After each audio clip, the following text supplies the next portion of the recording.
गजाननं भूतगणाधिसेवितं कपित्थजम्बूफलचारुभक्षणम् उमासुतं शोकविनाशकारकं नमामि विघ्नेश्वरपादपङ्कजम्। श्री गुरुचरण कमलेभ्यो नमः। अमीवाः वास्तोस्पते विश्वारूपाण्य विशंसखा शैवेदिन विश्वकर्मणे नमः। सभी दर्शकों को मेरा प्रणाम। आज के इस एपिसोड में एक बहुत विचित्र प्रश्न क्वेश्चन यहाँ पर आया है, उसकी चर्चा मैं दूसरे क्वेश्चन के साथ करूँगा। मैं प्रत्येक दिन कोई ना कोई टिप्स, कोई ना कोई बात, कोई ना कोई समाधान ऐसा ज़रूर बता रहा हूँ जो सर्वजन के लिए, सर्वजन हिताय के लिए होता है। आज जिन लोगों के घर में जो लड़कियां हैं वो विवाह योग्य हो रही हैं और उनका विवाह नहीं हो रहा है, इसके बारे में आपको एक छोटा सा प्रयोग बताऊंगा। एक तो जिस वो कमरे में जो उनका शयन कक्ष है उसको वायव्य कोण में ले जाएं और जहाँ जिस बिस्तर पर वो सोते हैं उसका कलर पीला कर दें, पीली चादर बिछाएं और उस कमरे के पर्दे भी पीले रंग के ही कर दें और जो दीवारों के कलर हैं वो भी पीला रंग ही उनमें टच दें। हरिद्रा गणेश जी की पूजा करना इसमें सर्वश्रेष्ठ माना जाता है। हल्दी के ऊपर गणेश जी का ध्यान करते हुए या गणेश जी की प्रतिमा बनवा करके, बाजार से कहीं कहीं पर ये मिल भी जाता है, हरिद्रा के ऊपर, हल्दी के ऊपर गणेश जी विद्यमान होते हैं, उनको ला करके उनकी पूजा करने से सुमंगल कार्य आरंभ हो जाएंगे। ज्योतिष के माध्यम से विवाह न होने के कारण है मंगली का होना। मंगली अगर सप्तम स्थान में, अष्टम स्थान का या लगन का मंगली है, ये भी थोड़ा देरी से ही शादी कराने के परिचायक है। बृहस्पति का सप्तम स्थान पर बैठना ये भी थोड़ा लेट शादी कराता है। राहु का, शनि का बैठना भी देर से शादी कराने का योग बनता है। अगर कन्या मांगलिक है और योग विवाह के नहीं बन रहे हैं तो भगवान विष्णु के साथ उनका विवाह करा करके मांगलिक दोष को कम किया जा सकता है, या कुंभ विवाह करा करके भी मांगलिक दोष को कम किया जा सकता है। जिन लड़कों के विवाह के योग नहीं बन रहे हैं और वो मंगली हैं, वो मंगल की पूजा करके, मंगलवार को व्रत रख के या मंगल का दान करके या एक ताम्र पात्र में शहद भर करके भगवान शंकर को अर्पण करने से मंगल दोष भी कम हो जाता है। दक्षिणी भारत में कुछ कुछ जगह पर कुक्कुर विवाह भी होता है, वो हमारे यहाँ उसका प्रचलन नहीं है। अतः मंगलिक अगर हैं तो घबराने की आवश्यकता नहीं होती है, थोड़ा सा प्रयोग करने से आपके मंगल दोष का प्रभाव कम किया जा सकता है। आज का पहला क्वेश्चन है शिव कुमार शर्मा जी। वो वास्तु के बारे में पूछ रहे हैं, भ्रमित हैं कि मंदिर कहाँ पर बनाएं। कुछ लोग कहते हैं कि मंदिर में बैठते हुए हमारा मुंह मंदिर की ओर हो मगर मंदिर का मुंह पश्चिम की ओर हो। ऐसा नहीं होता। घर के अंदर पहली बात तो मंदिर नहीं बनाया जाता, घर के अंदर पूजा स्थल बनाया जाता है। प्रिय दर्शकों, किताबों के द्वारा आप कई बार भटक जाते हैं, क्योंकि मंदिर जो होता है, मंदिर के अंदर प्रतिष्ठित मूर्तियां लगाई जाती हैं जिनकी प्रतिष्ठा बड़े विधि विधान से की जाती है। अन्नाधिवास, जलाधिवास, फलाधिवास, बहुत सारे धिवास करा करके उनके अगर न्यास किए जाते हैं, तब जा करके उन मूर्तियों के अंदर प्राण प्रतिष्ठा होती है और जो प्रतिष्ठित मूर्ति है वो मंदिर में ही लगती है।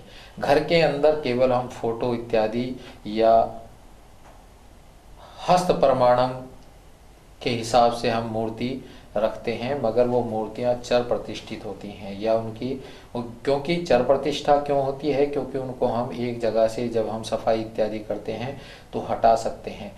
विधान क्या है, वास्तु क्या कहता है? वास्तु ये कहता है कि हमारा मंदिर ऐसी जगह पर हो जहाँ पर हमारे बैठते हुए हमारा मुंह पूरब को हो और मूर्तियों का मुंह हमारी ओर हो, यानी कि पश्चिम की ओर हो।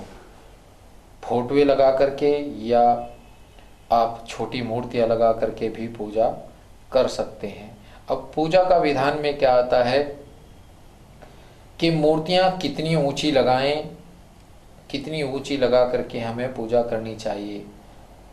जहां पर हमारे आंखों की दृष्टि सीधी पड़ती हो उससे थोड़ा नीचे ही फोटों को लगाएं, ताकि जिस समय हम भगवान के चरणों को देखें तो हमारा मस्तक झुका हुआ हो, उठे हुए ना हो, ऐसा ध्यान रखें। और बहुत सारी चीज़ें होती हैं वास्तु के अंदर के, हमने जिस जगह पर अपना पूजा स्थल बनाया हुआ है उसके ऊपर खाली स्थान है, पैर जाते हैं, मन की जो भावना है वो थोड़ी सी हमारी खराब होती है कि हम जहाँ पर पूजा करते हैं उसके ऊपर पैर भी रखते हैं। उस जगह पर क्या रख सकते हैं, उस जगह पर छत के ऊपर आप तुलसी का पेड़ वहाँ पर लगा सकते हैं, या घर के बाहर या उसके ऊपर श्वेतार्क। श्वेतार्क क्यों? क्योंकि वास्तु कहता है कि जिस पेड़ से दूध इत्यादि निकलता हो या फल लगते हो उसको घर में नहीं लगाना चाहिए।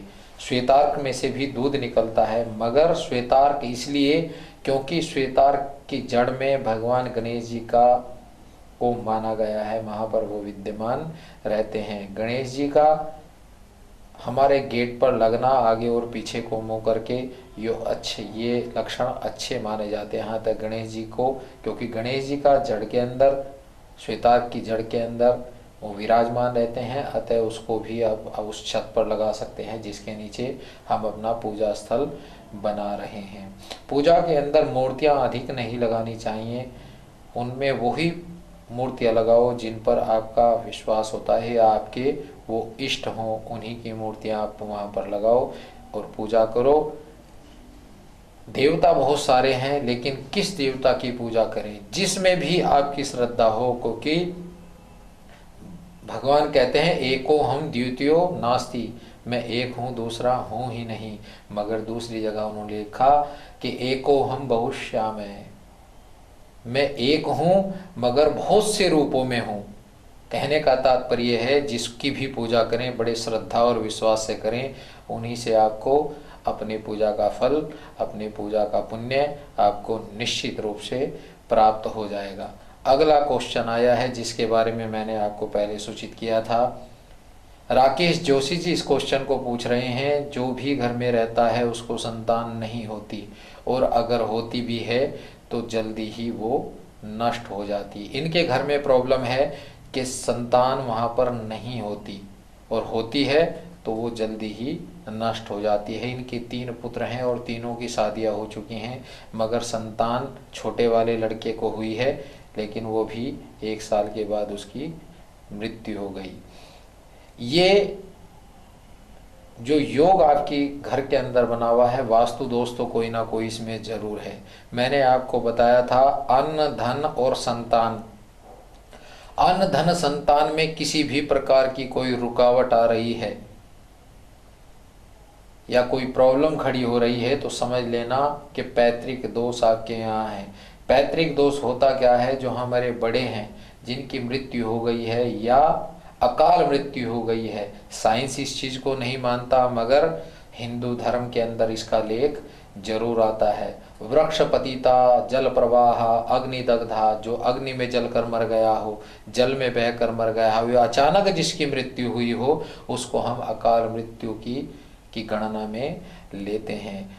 ये कहते हैं, शास्त्र ये कहता है कि वो व्यक्ति जब तक उसकी आयु पूरी नहीं होती तब तक वो भटकता रहता है। अगर वो अतृप्त अवस्था में है तो वो आपके घर के अंदर कोई ना कोई प्रॉब्लम क्रिएट जरूर करेगा, और अन्न धन संतान में ये प्रॉब्लम दिखाई देती है।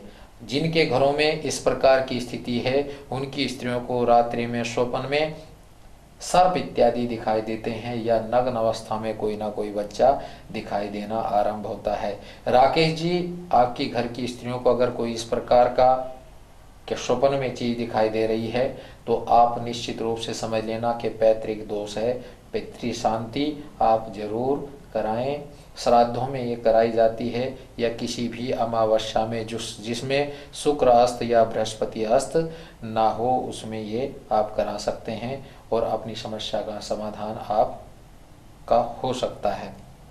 अगला क्वेश्चन आया है श्री अरुण जी अपने पुत्र के बारे में जानना चाहते हैं।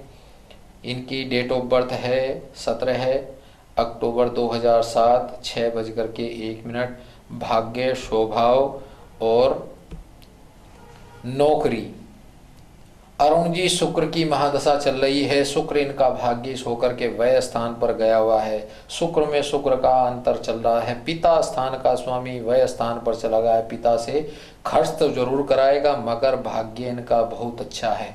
लगन में इनके सूर्य पड़ा हुआ है। आपने पूछा था कि इनका स्वभाव कैसा रहेगा। स्वभाव थोड़ा सा गर्म रहेगा, मगर राजाओं जैसी जिंदगी व्यतीत करने वाला ये आपका पुत्र होगा। सूर्य लगन में बैठा हुआ है। नौकरी के बारे में मंगल इनका 10वें स्थान पर बैठा हुआ है। इससे प्रतीत होता है कि सरकारी नौकरी इनकी निश्चित रूप से लगेगी, मगर चंद्रमा का 4th स्थान में बैठा होना, मैंने पहले एपिसोड में भी बताया कि चंद्रमा जिस समय मन स्थान पर बैठता है तो मन को चंचल बना देता है, तो चंचलता इनके मन में हमेशा बनी रहेगी। इसके लिए आप सच्चा मोती, क्योंकि लगन स्थान पर सूर्य बैठा हुआ है, तो गले में आप चंद्रमा इनके धारण कराइएगा। चंद्रमा का नग धारण कराइएगा। मोती होता 7.25 रत्ती का मोती श्वेत धागे में, सफेद धागे में इनको धारण कराने से इनकी चंचलता कम होगी। मगर आप इनके बारे में ज्यादा चिंता मत करें, क्योंकि इनके ग्रह बहुत ही अच्छे बैठे हुए हैं। उन्नतिशील व्यक्ति होंगे ये आपके जो पुत्र हैं, और इनकी ये महादशा 2033 तक चलने वाली है। बहुत अच्छी महादशा रहेगी। धन भी इनके पास प्रचुर मात्रा में रहेगा। अतः चिंता मत कीजिएगा। अगला क्वेश्चन आया है कनक जी का 2/9/2005, 11:55। पढ़ाई और स्वास्थ्य के बारे में ये जानना चाह रही हैं। पढ़ाई कैसी रहेगी और स्वास्थ्य कैसा रहेगा।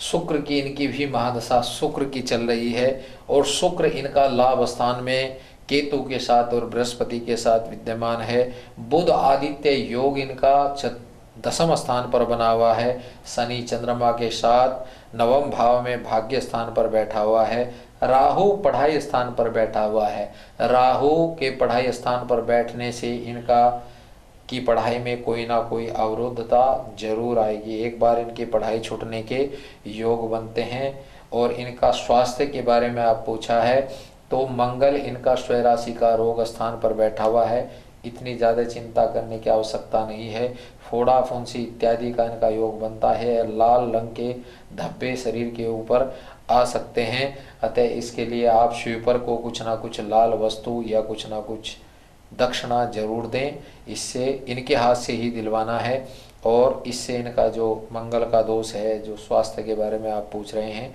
वो ठीक हो जाएगा, क्योंकि वृश्चिक राशि की कुंडली है।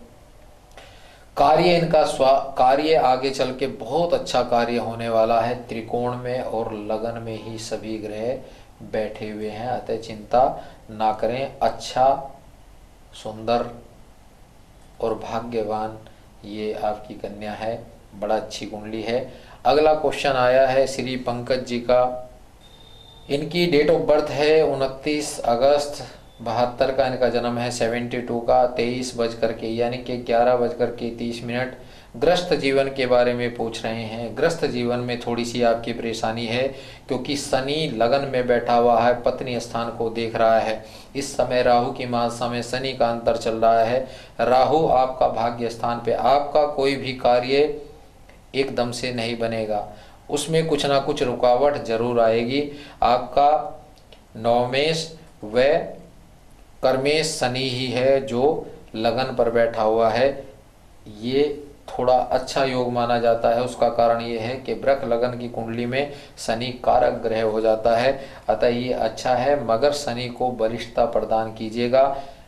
अगर गृहस्थी में कोई ना कोई प्रॉब्लम, क्योंकि ये दिखाई दे रही है, अगर ये आ रही है, तो आप शुक्रवार के दिन अपनी धर्मपत्नी को कुछ ना कुछ सौंदर्य प्रसाधन की चीज दें। उसमें इत्र इत्यादि आप दे सकते हैं। या सौंदर्य प्रसाधन पाउडर इत्यादि जो भी इस्तेमाल वो करती हूँ, वो कुछ ना कुछ शुक्रवार को उनको अर्पण करना, उनको देना या गिफ्ट देना आप आरंभ कर देंगे तो आपकी गृहस्थ जीवन सुखी हो जाएगा और आपका कर्म क्षेत्र और भाग्य क्षेत्र भी मजबूत हो जाएगा। अगला क्वेश्चन आया है श्री तरुण जी का, 10 अगस्त 76 का इनका जन्म है, 10:50। काम जो भी करता हूँ वो चलता नहीं है। इनकी प्रॉब्लम है कि कोई भी काम करें वो चलता नहीं है। गुरु की महादशा में राहु का अंतर चल रहा है, अच्छा योग नहीं है। 2015 में आपका स्थिर कार्य का योग बन रहा है। 2015 तक आपको थोड़ा सा वेट करना पड़ेगा। जो आप काम कर रहे हैं वो नहीं चल पा रहा है, इसके लिए मैं आपको प्रयोग बता रहा हूँ, ध्यान से सुनिएगा। बृहस्पतिवार वाले दिन, बुधवार वाले दिन आप चने की दाल को भिगो कर रख दीजिएगा। 8 मुट्ठी चने की दाल या 800 ग्राम चने की दाल भिगो कर रख दीजिएगा और बृहस्पतिवार को सुबह नहा धो करके पूजा इत्यादि से निवृत्त हो करके आप किसी गाय को इसको खिलाना आरंभ करें। इस प्रयोग को आपको 11 बार करना है और इस प्रयोग को करने के बाद जिस समय 11वां दिन हो, 11वां बृहस्पतिवार हो, उस दिन किसी ब्राह्मण को 1.25 किलो लड्डू अर्पण करके या भोग लगा करके उसको मंदिर में बांटने से आपके जो कार्य में अवरोध पैदा हो रहे हैं ये दूर हो जाएंगे और आपका कार्य चल जाएगा। मगर स्थिर कार्य आपका 2015 में योग बन रहे हैं। सितंबर 2015 में योग बनते हैं। इसके लिए आप निश्चित हो जाएं, क्योंकि कुंडली ये भी बता रही है कि आपका खर्च ज़्यादा है और आपकी कमाई कम है। इस प्रयोग को जरूर करें, निवेदन है आपसे, और इस प्रयोग को करने से आपका ये समस्या का समाधान हो जाएगा। अगला क्वेश्चन आया है श्री बबलू जी का आया है, ये अपनी राशि पता करना चाह रहे हैं। देखो, राशि 2 होती हैं। एक तो बोलते नाम की राशि, भ्रमित रहते हैं इस बात के लिए लोग बाग कि हम कौन सी राशि का प्रयोग किस जगह करें। एक तो होती है बोलते नाम की राशि और एक होती है जन्म राशि। जन्म राशि तो स्थिर होती है, क्योंकि जिस समय बच्चे का जन्म होता है उस समय जो ग्रह नक्षत्र आते हैं, चंद्रमा जिस नक्षत्र में विराजमान होता है या जिस राशि में विद्यमान होता है वही उसकी राशि मानी जाती है। उसी से हम आपको अक्षर बताते हैं, क्योंकि जन्म राशि का जो अक्षर होता है वो एक ही होता है, उसको हम बदल नहीं सकते। मगर जो बोलते नाम की राशि होती है, अक्सर बोलते नाम की राशि अलग होती है और जन्म नाम की राशि अलग होती है। उसको इसलिए भी रखा जाता है क्योंकि जन्म नाम की राशि पर तांत्रिक कार्य जो लोग बाग उल्टे सीधे कार्य कराते हैं वो अधिक प्रभावी होते हैं और बोलते नाम से वो कम प्रभावी होते हैं। मगर जितने भी मुहूर्त इत्यादि होते हैं वो सभी बोलते नाम से होते हैं। जब आप किसी पंडित जी के पास जाते हो और पूछते हो कि मुहूर्त निकलवाना है तो वो पूछता है आपका नाम क्या है, बोलता नाम जो भी होगा उसी से आपका मुहूर्त निकलता है। अतः आपके बोलते नाम की राशि है, वृक राशि का स्वामी शुक्र है। शुक्र के लिए आप बलिष्ठ करने के लिए आप एक ओपल धारण कर लें 11 रत्ती का, तो आपका जो भी आपकी प्रॉब्लम है वो दूर हो जाएगी। अगला क्वेश्चन आया है श्री अमन जी का, 17 दिसंबर 92 का, 92 का इनका जन्म है, शाम को 6 बजे का। ये पूछ रहे हैं जो कब लगेगी। राहु की महादशा चल रही है अमन जी, और राहु आपका शत्रु भाव में बुध के साथ बैठा हुआ है और बृहस्पति का अंतर चल रहा है। बृहस्पति आपके जॉब के योग बना रहा है। अगर आपने बीएड इत्यादि किया हुआ है तो आपके टीचर लाइन में जॉब के अध्यापक के लिए जॉब के योग बन रहे हैं, क्योंकि गज केसरी योग आपकी कुंडली में बना हुआ है। अच्छा गज केसरी योग आपकी कुंडली में बना हुआ है, अतः आपकी नौकरी के योग इस समय बन रहे हैं। 2014 मार्च तक के ये योग हैं। और राहु का आप कोई ना कोई प्रयोग जरूर करें। राहु के प्रयोग में जो विशेष प्रयोग मैं बताता हूँ वो है 800 ग्राम जौ और 800 ग्राम दूध लेकर के शनिवार के शाम चलते पानी में अपने ऊपर से 8 बार उतार करके चलते पानी में बहाना आरंभ करें और अपनी जो भी आपकी समस्या है उसका समाधान है तो प्रार्थना करें। ये प्रयोग आपको 8 शनिवार तक करना है। इस प्रयोग को करने से आपका राहु ग्रह के द्वारा जो दोष उत्पन्न हो रहा है वो कम हो जाएगा और बृहस्पति के प्रभाव आने आरंभ हो जाएंगे और आपकी नौकरी के योग जो अवरोध पैदा हो रहे हैं वो दूर हो जाएंगे। अगला क्वेश्चन आया है राधिका जी का, 10 जनवरी 75 का इनका जन्म है, 10:02। मन नहीं लगता, पूजा करते हुए मन इनका नहीं लगता।